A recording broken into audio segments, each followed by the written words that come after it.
제가 작년에 5월 17일 날 한국에 도착해서 3월 6일 날 미국에 돌아왔습니다. 그러니까 한 9개월 동안 한국에 있었어요. 그동안에 아내가 병이 생겨서 병원 생활을 9개월 동안 하는 동안에 여러분들 기도해 주시고 후원해 주셔서 정말 감사를 드립니다. 그동안에 여러 가지 일이 있었어요.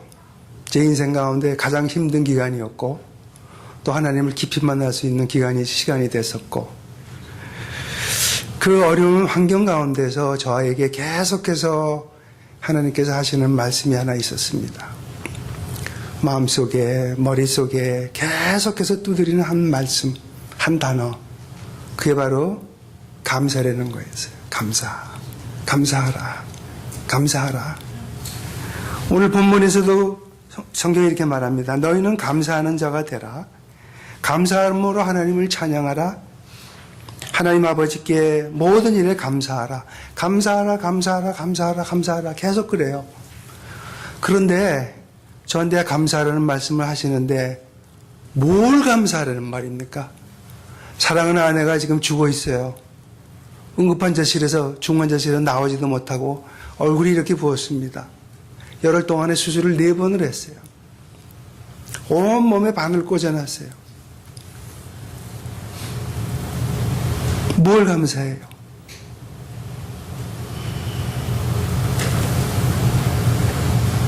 그럼에도 불구하고 하나님께서 감사하라고 그러세요. 감사는요, 우리의 선택이 아닙니다. 감사는 의무예요. 하나님의 명령이에요. 하나님께서 우리 보고 11조 해라. 명령이죠? 똑같아요. 하나님께서 우리 보고 감사하라는 것은 하나님이 유익을 위해서 하시는 게 아닙니다. 여러분과 저한테 유익을 주기 위해서 하나님께서 감사하라는 거예요. 하나님의 은혜를 깨달을 때 감사할 수 있어요. 하나님의 은혜 안에 푹 잠길 때 하나님의 사랑이 정말 나를 사랑하시는구나. 그걸 깨닫기 시작할 때 정말 참다운 감사가 있을 수 있습니다. 아내가 처음에 의사를 진단을 했을 때 CT나 MRI 찍으니까 그렇게 심각하다고 그러지 않았어요. 수술해. 수술하고 한 3, 4일 있다가 그냥 미얀마 돌아가면 돼. 이렇게 쉽게 얘기했어요. 근데 일단 수술을 시작해 보니까 정반대였습니다. 엄청나게 다른 결과가 있었어요. 기도를 잘라야 됐고 성대를 잘라야 됐어요. 그래서 입으로 코로 숨을 더 이상 못 쉽니다. 목에 구멍을 내서 숨을 쉬어요. 성대를 잘라서 말을 못해요. 그나마 하나님께서 식도까지 다 그 의사가 잘라야 된다고 했어요. 식도를 잘라가지고 여기 있는 머슬을 위에 있는 머슬하고 올려서 연결해서 밥을 먹게 해야 된다. 그게 의사가 할 수 있는 최후의 수단이라고 얘기를 했습니다. 근데 막상 열어보니까 하나님께서 얼마나 감사하게 식도 중에 레이어가 몇 개 있는데 마지막 레이어 하나 남은 걸 살릴 수 있었어요. 1달 반 동안 위로 음식을 주셨습니다. 그러다가 1달 반 만에 물을 한 모금 마실 수 있었어요. 얼마나 감사한지. 말은 못하지만 쓸 수 있어요. 입으로 코로 숨 쉬지 못하지만 숨을 쉴 수 있어요. 감사하죠. 여러분 숨 쉬면서 감사하는 사람 있어요? 숨 쉬는 자체가 감사해요, 여러분. 살아있는 자체가 감사고 이 자리에 와 있는 자체가 감사해요. 데살로니가전서 5장 18절에서 이렇게 말합니다. 범사에 감사하라. 이는 그리스도 예수 안에서 너희를 향하신 하나님의 뜻이다. 그 전에 이렇게 말해요. 항상 기뻐하라. 쉬지 말고 기도해라. 범사에 감사하라. 하나님이 우리한테 원하시는 게 뭐예요? 기뻐하고 기도하고 감사하려는 거예요. 다른 거 없어요. 여러분이 잘 먹고 잘 살고 자녀가 하버드 대학 가고 그거 원하는 거 아니에요. 여러분이 하나님 안에서 행복하길 원하시는 겁니다. 여러분 지금 행복하세요? 아멘? 아멘 하시는 분은 정말 행복하길 원합니다. 행복하지 않으신 분은 행복해야 돼요. 행복하는 비결을 오늘 가르쳐 드릴게. 성경이 말씀하시는 행복하는 비결. 사도 바울이 골로새서나 에베소서, 소위 말하는 옥중 서신을 썼을 때 사도 바울이 어디서 쓴지 아시죠? 감옥에서 썼습니다. 한번 상상을 한번 해보세요. 그 당시에 감옥이 어땠을까? 불이 있겠습니까? 뭐 촛불을 켜놓겠어요? 그 깜깜하고 냄새나고 어두운 데서 사도 바울이 옥중 서신을 썼어요. 뭐라고 썼어요? 감사하라. 감사하라. 기뻐하라. 왜요? 하나님의 은혜를 알았기 때문에. 하나님의 사랑 안에 거했기 때문에. 감사되는 것은 자연스러운 게 아닙니다. 전혀 자연스럽지 않아요. 이건 부자연스러운 거예요. 소위 말해서 내추럴한 게 아니라 이것은 우리가 예수 믿는 거와 똑같이 슈퍼 내추럴한 겁니다. 자연을 넘어요. 자연적인 것보다는 훨씬 더 초자연적인 거예요. 왜냐하면 우리가 감사할 수 없는 입장에서, 감사하기 힘든 환경 가운데서 감사하기 때문에. 이런 감사를 통해서 우리는 하나님을 깊이 알 수 있어요. 감사는 선택이 아니라 의무입니다. 명령이에요. 그래서 감사하지 않는 것 뭔지 아세요? 죄입니다. 명령을 위반이기 때문에 죄예요. 감사하시기 바랍니다. 로마서 1장 21절에 보시면 이런 말이에요. 하나님을 알되 하나님으로 영화롭게도 아니하며 감사치도 아니하고 오히려 그 생각이 허망하여지며 미련한 마음이 어두워졌나니. 여러분, 불신자와 신자의 차이가 뭡니까? 우리 감사를 얘기할 때 불신자는 감사를 어떻게 하죠? 어떤 환경이나 어떤 조건이나 어떤 사람에게 감사를 합니다. 그렇죠? 좋은 환경이 일어나면 우리 감사할 수 있어요. 누가 돈을 준다든지 자산을 베푸다든지 베품을 받았을 때 우리는 감사할 수 있습니다. 언제든지. 그게 불신자예요. 그러나 신자들의 감사는 어떤 환경이나 어떤 이루어진 일에 감사하는 게 아니라 감사의 근원이신 하나님께 감사하는 거예요. 하나님 자신에 대해서, 하나님의 존재에 대해서. 그게 차이입니다. 감사는 하나님을 영원하게 해요. 그러나 이 감사를 통해서 우리에게 주어지는 어마어마한 영향력이 있어요. 유익이 있습니다. 오늘 그것을 나누기 원하는데, 첫 번째는 감사하면요, 우리가 영적으로 성장합니다. 여러분, 사람이 숨을 7분 동안 안 쉬면요, 그때부터 이 두뇌가 썩기 시작한대요. 두뇌가 썩기 시작해요. 근데 사람이 숨을 못 쉬면 그렇게 금방 죽는 걸 알면서 왜 우리는 영적 성장하는 것에 대해서 그렇게 신경을 안 쓰죠? 영혼이 메말라가는 데 대해서 전혀 신경을 안 써요. 내 영혼이 매일매일 말라가고 시들어가는데도 불구하고 우리는 신경을 안 써요. 영혼의 배고픔을 느끼지 못하고 살아가는 요즘의 그리스도인들, 한번 심각하게 한번 생각을 해볼 필요가 있는, 영적으로 성장해야 됩니다. 자라야 돼요. 매일매일 새로워져야 되고, 그러기 위해서 우리는 하나님의 은혜 안에 있어야 되고 감사해야 돼요. 요한복음 3장 16절 잘 아시죠? 하나님이 세상을 이처럼 사랑하사 독생자를 주셨으니, 하나님이 여러분과 저를 이처럼 사랑하시는데 얼만큼 사랑하신다고요? 그분 자신이 죽으셨어요. 예수의 몸을 입고, 아들의 몸을 입고 여러분과 저를 위해서 이 땅에 오셨어요. 그 사랑 감사해야 되죠. 로마서 5장 8절에 이렇게 말합니다. 우리가 아직 죄인 되었을 때 그리스도께서 우리를 위하여 죽으심으로 하나님께서 우리에게 대한 자기의 사랑을 확정하셨다. 하나님께서 여러분과 저를 사랑하시는데, 사랑한다 하시니까 이 미련한 인간들이, 여러분과 제가 몰라요. 하나님 어떻게 사랑하세요? 하나님이. 그때 하나님이 어떻게 하셨어요? 스스로를 예수의 몸을 입고 와서, 자, 내가 너를 이만큼 사랑한다고 죽으신 거예요. 십자가에서. 하나님의 말씀 가운데 빠지셔야 됩니다. 묵상하시면서 하나님의 감사하고 하나님의 은혜가 가운데 있기를 원해요. 두 번째는 감사하게 되면요, 삶이 변합니다. 여러분의 삶이 변해요. 부부가 차를 타고 가다가 이제 가스가 떨어져서 가스스테이션에 들어갔어요. 들어가서 가스를 넣어주는데 요즘엔 잘 모르겠지만 요즘에는 뭐 풀 서비스라는 게 없어졌죠. 오래전에 몇십 년 전에 미국에 풀 서비스라는 게 있었습니다. 들어가면 앞에 그 후드 열어서 오일 체인지도 해주고 물도 넣어주고 유리창도 닦아주고 다 했어요. 풀 서비스. 근데 그 가스스테이션에 있는 사람이 유리창을 정성스럽게 닦아줬습니다. 그래서 보니까 남편이 보니까 아직도 더러운 것 같아. 그래서 불러가지고 더 닦아라.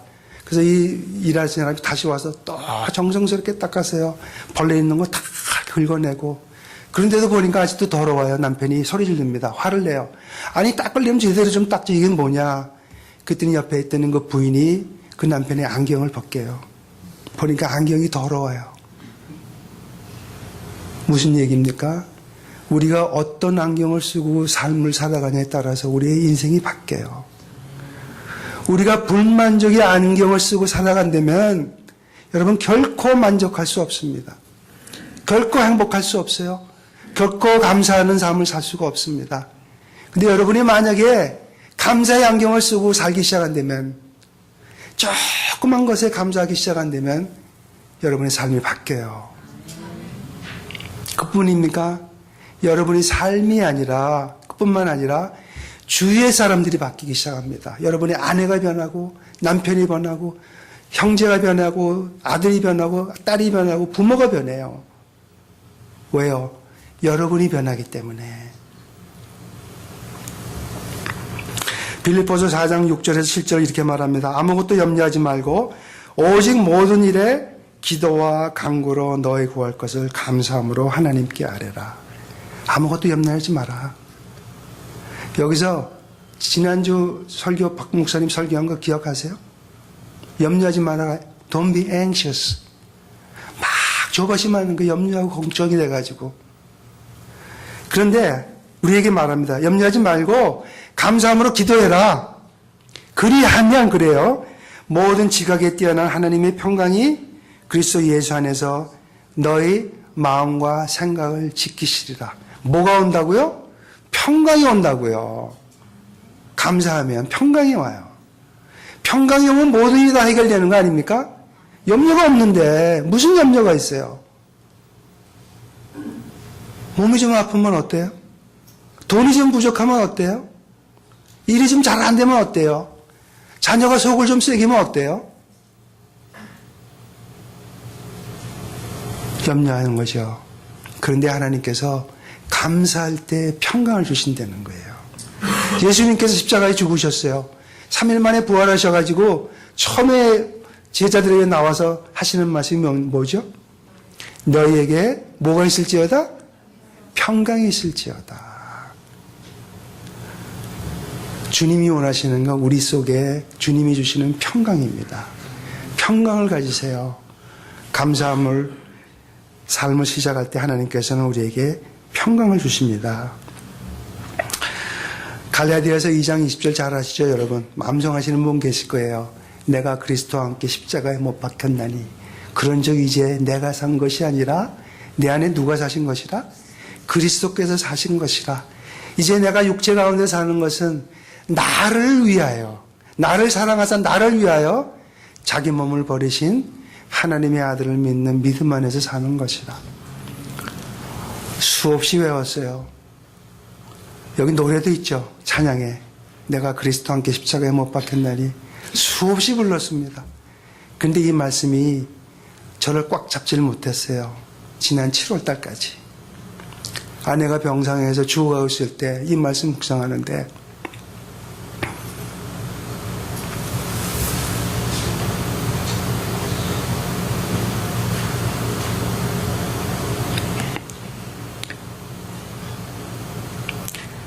나를 사랑해서 나를 위해서 그 하나님이 자기 몸을 버리셨대.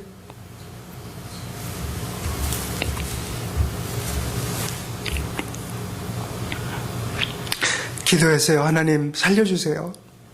저 도대체 뭐 어디 계시는 겁니까? 아무 말씀 안 하세요.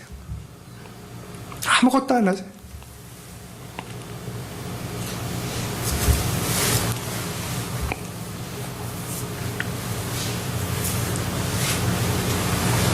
근데 이 갈라디아서 2장 20절을 묵상하는데 우리 하나님이 그러시는 거예요.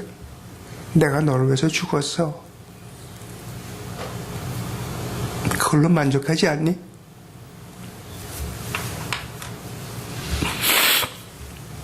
그걸로 만족하지 않아?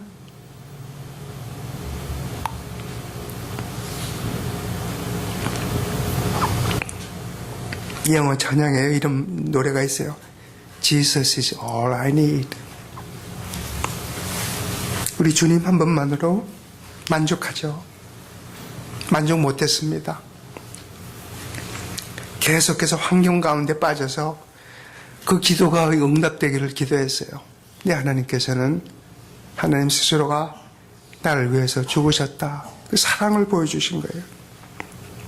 그때부터 제가 안경을 바꿨었습니다.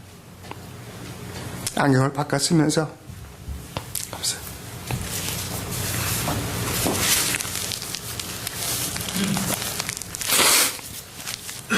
감사하기 시작했어요. 병원에 가는데 병원 가는 게 죽기보다 싫어요. 그 냄새. 가는 데마다 환자들 있죠. 그 밑에는 또 영안실에서 사람들 죽어나가고 중환자실에 있는 동안에 아침 7시부터 30분 동안 면회시켜줘요. 오후에는 6시부터 30분간 면회시켜주고 거기를 24일 동안 왔다 갔다 했어요. 버스 타고. 처음에는 이게 정말 이러다가 내가 죽었으면 좋겠다. 깜깜한 터널 속에 들어와 있는 것 같아요. 앞뒤가 다 막혔어요. 근데 어느 날 하나님께서 눈을 떠라. 왜냐하면 제가 눈을 감고 있었어요. 바깥에는 빛이 있었어요. 계속. 어둠이 아니에요. 빛이 있었는데 제가 제 눈을 감았어요. 깜깜하죠. 눈을 감았으니까. 눈을 떴습니다. 그러고 나서 병원에 들어가는데 생각이 바뀌니까 이제는 내가 모르지만 이 사람들 위해서 내가 기도를 해야 되겠구나. 들어가면서 기도했어요. 이름도 모르고 생판 보지도 못한 사람들 지나가면 기도했어요. 저 사람도 하나님께서 사랑하시고 하나님 속기 낫게 해주세요. 저 마음속에 하나님이 주신 평안이 있길 원합니다. 계속 기도하면서 그 다음부터 하나님과 제가 정말 부정적인 생각에서 긍정적인 생각을 바뀌고 불만 속에 불평하면서 살아가던 그 삶이 감사로 바뀌었습니다.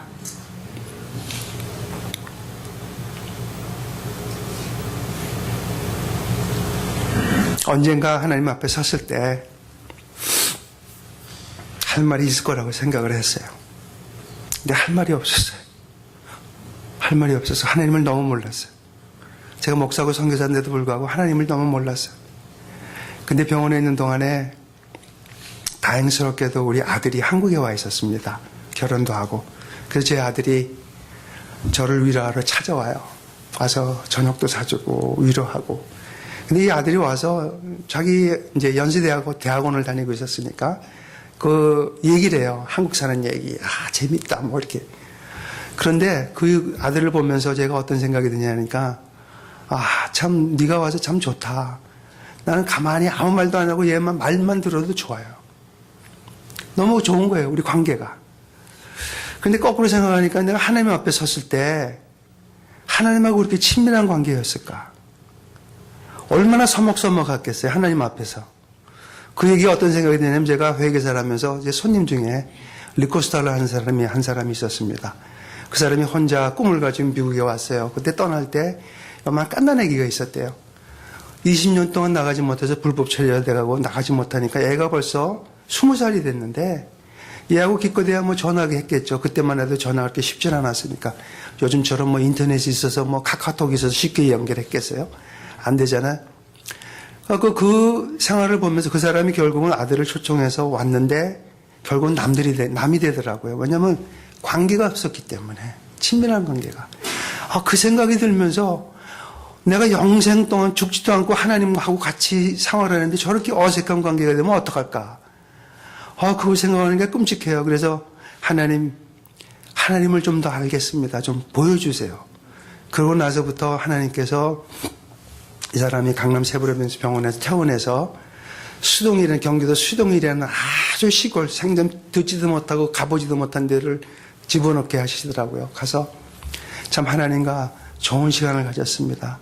말씀 듣고 기도하고, 거기서도 제가 그때까지만 해도 기도의 재미를 못 느꼈어요.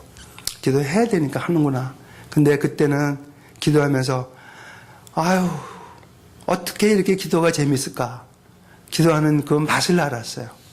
왜냐하면 하나님과 가까워지게 되니까, 하나님과 교제를 하기 시작하니까. 그러면서 제 삶이 감사하는 삶으로 바뀌면서 기쁜 삶, 행복한 삶이 됐습니다. 삶이 변해요. 여러분 언제 감사했습니까, 여러분? 언제 여러분 아내에게 감사했어요? 언제 남편에게 감사하고, 언제 자녀에게 감사하고, 언제 부모에게 감사했어요? 언제 목사님께 감사했습니까? 감사하기 시작하세요. 지금 오늘서부터 옆에 사람한테 감사하세요. 내 옆에 앉아서 감사합니다. 같이 천국 가는 길 같이 동행해서 감사합니다.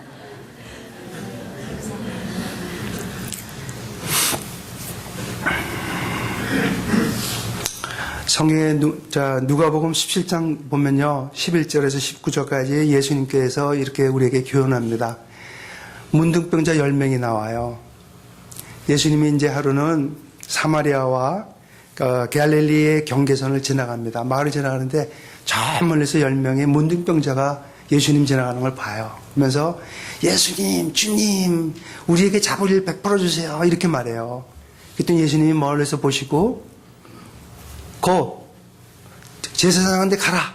가서 보여. 이렇게만 얘기하시는 거예요. 이해가 안 되죠. 저희가 보더라도 이해가 안 되잖아요. 예수님께서 가서 좀 안수도 좀 해주시고, 침을 좀 발라서 좀 어떻게 하신다든지 좀 하셔야 되는데, 그냥 제사장한테 가서 보여라. 그렇게만 말씀하시는 거예요. 근데 재미있는 얘기는 이 10명의 문둥병자가 그 즉시로 응답하고 돌아서서 갔다는 거예요. 그 가는 길에 문둥병이 깨끗이 나왔습니다. 순종하니까. 기적이 일어나는 거예요. 그런데 그 다음 얘기가 그 중에 한 사람만, 이거 낫네. 그러고 나서 예수님께 달려와서 무릎 꿇고 엎드려가지고 경배하면서 감사했다는 거예요. 그 다음에 예수님이 뭐라고 말씀하시냐면, 아니, 10명이 고침을 받지 않았니? 다른 9명 어디 갔냐? 이렇게 물어보시는 거예요. 왜 너 이방인인 사마리아인 너 혼자만 돌아와서 나한테 경배하고 감사하니? 다른 9명 어디 갔어? 이 말씀 가운데서 우리가 별 교훈이 있어요. 우리 스스로를 한번 돌아보십시오. 이 9명 중에 한 사람이 내가 아닌가? 우리는 구원을 받았습니다. 구원 받았어요. Thank you very much. 그리고 우리 갈 때 살고 있는 거 아니에요? 하나님께 돌아와서 경배하고 감사하면서 그 사랑에 감격하는 삶. 이 9명은요, 멀리서, 가까이도 못 갔어요. 멀리서 육신의 치료는 받았습니다. 그러나 단 한 사람, 이방인 사마리아인이 육신의 치료를 받았을 뿐만 아니라 예수님이 이렇게 말해요. 가라, 내 믿음이 너를 구원하였다. 육신뿐만 아니라 영혼까지 치료받는 복을 받은 것입니다.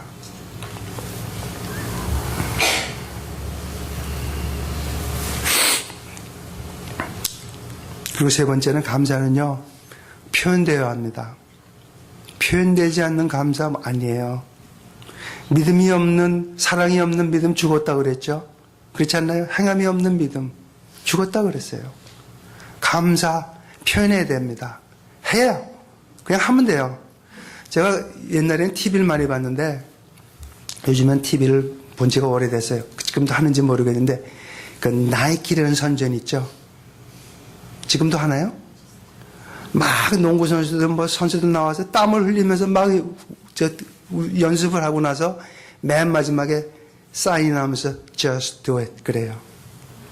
just do it. 따질 거 없이요. 그냥 감사하시면 돼.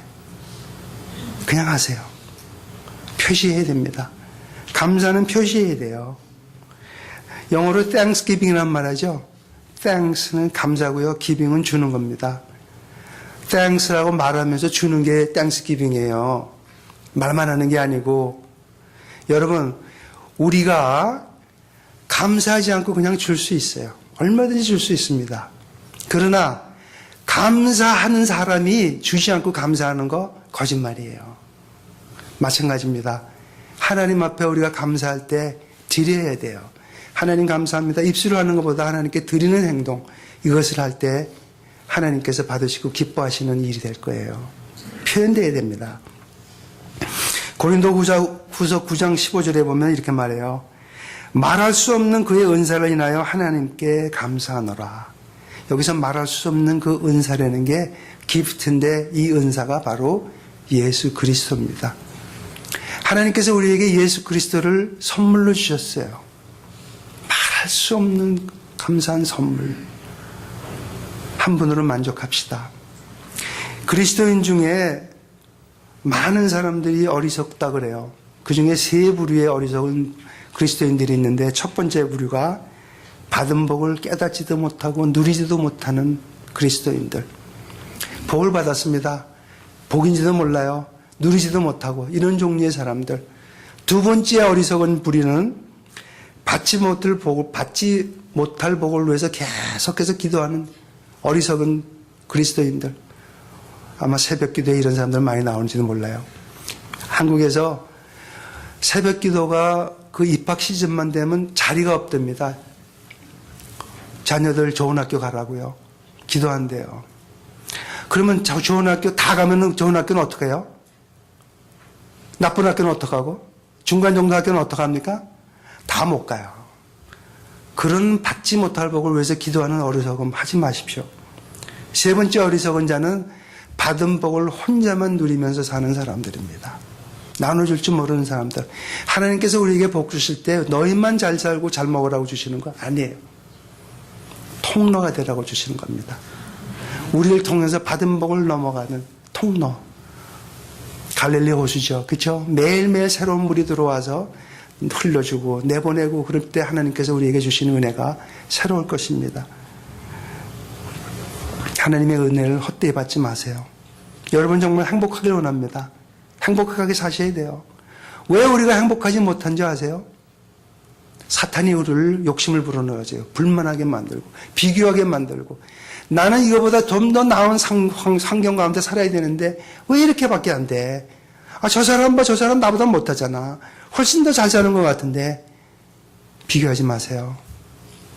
하나님은 하나님 자녀에게 제일 좋은 것을 주십니다. 아직까지 더 좋은 게 안 온 거 왜 그런지 아세요? 준비가 안 됐기 때문에. 기다리세요. The best is yet to come. 저는 그런 생각을 해요, 이번에. 9개월 동안 그 아픈 가운데, 힘든 가운데, 어려운 가운데서 아직도 내 최고가 아직도 안 왔다. 저는 그렇게 믿어요. 앞으로 올 겁니다. 여러분도 마찬가지예요. 최고가 올 거예요. 기대하십시오. 감사하면서 기다리세요. 올 겁니다. 여러분 정말 행복하게 사셔야 돼. 그게 바로 하나님께서 여러분이 원하시는 뜻입니다. 항상 기뻐하시고요. 쉬지 말고 기도하시고 범사에 감사하세요. 그러면 여러분 삶이 달라집니다.